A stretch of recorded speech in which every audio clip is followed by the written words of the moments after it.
So I am working on a 2012 VW Routan. The van has about 171,000 miles on, and I knew that the one coil spring in the back had broken. We found a little piece, it clattered, we found the piece in the road, picked it up.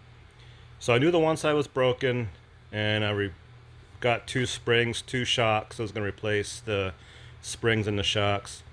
Turns out that both springs were broken. So I'd say if you have a VW Routan or this would be the same as a Grand Caravan or Town and Country.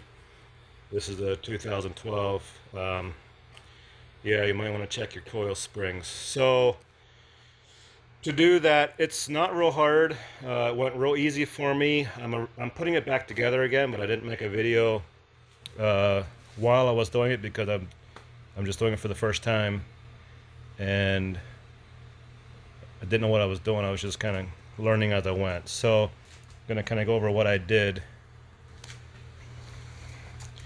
So this is the driver's side. That's the new shock right there, and the new spring. That spring just sits in there. Is not fastened in the top or the bottom. That bumper comes along out with the spring, and you pop it out and stick it inside, insert it into the new one. That bolt there for the shock is the hardest one to get to because the nut is in behind that bracket up in here, and that is an 18 millimeter. And there's one on the bottom that's easier to get to, also 18 millimeter. You have to take your brake caliper off because the axle is going to drop and it's going to stretch those lines. I took them off. It's a lot easier that way. So you got to take your brake calipers off, take your shock, unbolt your shock on one side or the other. And then I also, I think I had to do this. I'm not 100% positive, but it was not hard to do. I took that sway bar loose. Sway bar goes from the subframe down to the axle. I took that bolt out. And if you do that on both sides, that allows that axle to totally drop down the ground. So when you're ready to take the second shock off, so I took everything off at the same time because it dropped further. You can do it, but it was really tight with these brake lines and stuff. You can maybe do it by doing one at a time, I don't know.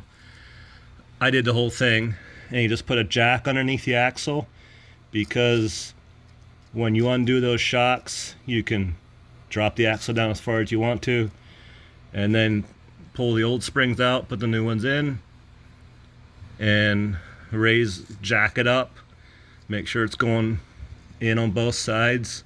Like I said, it just sits up in there. Nothing's fastened in the top or the bottom. Stick your new shocks on the top.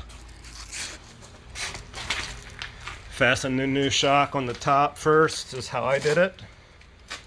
And then jack the axle up until the bottom holes line up and stick your bolt through there. And then I'm going to put that sway bar on last underneath there again, and it's all going back together. So I would say I'm going to replace a brake caliper too, so this could take me a little bit longer, but shouldn't take much more than an hour to do that. Some of the bolts are kind of rusty on this vehicle, but I was able to get them all off pretty easy with an air wrench. So I just thought I'd make a short video to kind of guide you through what needs to be done.